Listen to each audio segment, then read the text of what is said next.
कोई रणनीति नहीं है। जो पहले यहीं बैठे में कोई रणनीति थोड़ी है, यहाँ आकर बैठे हुए हैं। प्राथमिकी तो दर्ज हो गई है, पहले से भी बात हो रही है, पहले से भी एफआईआर पहले से भी है हम पर। तो पहली प्राथमिकी जो दर्ज हुई थी उससे इसमें क्या अलग है? पहली बार भी यही बात कही गई थी। लेकिन प्रशासन तो बेकार अपना टाइम वेस्ट कर रहा है। भाई मेरे पे एफआईआर पहले उन्होंने किया ही हुआ था, तो अगर कोई कार्रवाई करनी थी तो उसी पे कर लेते हैं। अब दोबारा किया है, फिर आके कर ले कार्रवाई, उससे क्या हो जाएगा? कार्रवाई करोगे फिर 2 दिन के बाद फिर बैठ जाऊंगा। कहा जा रहा है कि जगह धरना प्रदर्शन का नहीं है और यहाँ पे बैठ नहीं सकते। किसने कहा ये बात? ये कानून किसने बनाया है? दिल्ली में किसान आज महीनों से धरना प्रदर्शन कर रहे हैं, वो दिल्ली के सड़कों पर बैठे हुए हैं। उनको केंद्र सरकार ने परमिशन दिया है कि दिल्ली सरकार ने परमिशन दिया है, या आप ये कह रहे हैं बिहार के अधिकारी की दिल्ली की सरकार को कोई समझ नहीं है? आप मुझे बताइए कि दिल्ली में जो किसान धरना प्रदर्शन कर रहे हैं, उनको परमिशन सड़क पर बैठने का किसने दिया है? उनको पकड़कर क्यों नहीं सरकार अरेस्ट कर रही है?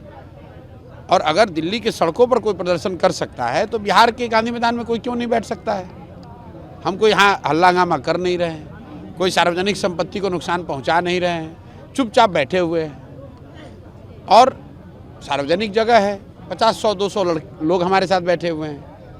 ये कोई रैली है नहीं, कोई लॉ एंड ऑर्डर का सिचुएशन है नहीं, तो मैं क्या गलत कर रहा हूँ? जैसे गांधी मैदान में इतने लोग घूम रहे हैं, तो क्या हर आदमी को गांधी मैदान में आने के लिए परमिशन की जरूरत लगेगी? लेकिन मुद्दा तो बीपीएससी का है ना भाई, मुद्दा तो बिहार के युवाओं का है, खाली बीपीएससी का क्यों है? मुद्दा तो हमने लिख कर दिया है, आप देख लीजिए। मुद्दा ये है कि नीतीश कुमार जो यहाँ अभी सत्ता में बैठे हुए हैं, 2015 में जिन युवाओं से मिलने के लिए उन्होंने इनकार कर दिया, इन्हीं के घर घर जाकर, गांव-गांव जाकर कहा कि भाई हमें वोट दो, मैं सारे बेरोजगार युवाओं को 1000 रुपये महीना कम से कम भत्ता दूंगा, बेरोजगारी भत्ता दूंगा। 10 साल हो गया, बच्चों को पैसा नहीं दिया। मुद्दा ये है कि पिछले 10 बरस में जितनी बार पेपर लीक हुआ, सरकार ने बड़ी बड़ी बात कही, लेकिन आज तक कोई शिक्षा माफिया गिरफ्तार नहीं हुआ। आज तक पेपर लीक मामले में किसी को सज़ा नहीं हुई, कोई दोषी अधिकारी पर कार्रवाई नहीं हुई। मुद्दा ये है कि बिहार में डोमिसाइल लागू नहीं होने की वजह से 50% से ज़्यादा नौकरी जो है वो बिहार से बाहर के युवाओं को मिल रहा है। क्योंकि नीतीश कुमार को प्रधानमंत्री बनने का नशा था, तो सोच रहा है डोमिसाइल नहीं लागू रहेगा तो दूसरे राज्य वाले नीतीश कुमार को वोट देंगे, और बिहार के बच्चों का भविष्य बलि पे चढ़ाया जा रहा है। मुद्दा ये है कि लोकतंत्र है, आप गांधी की बात करते हैं और आप यहाँ लाठी तंत्र बनाए हुए हैं। पिछले 3 वर्ष में 87 से ज़्यादा शांतिपूर्ण प्रदर्शनों पर, धरनों पर नीतीश कुमार ने लाठी चलवाया है।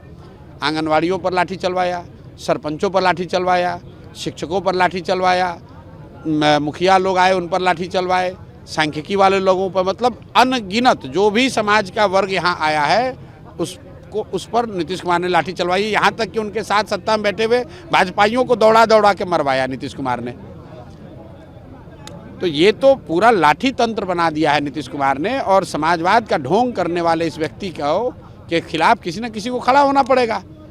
पूरे देश में 3 बरस में जितनी लाठीचार्ज बिहार में हुआ है, धरनों पर, प्रदर्शनों पर, मार्च पर, पूरे देश में कहीं नहीं हुआ है।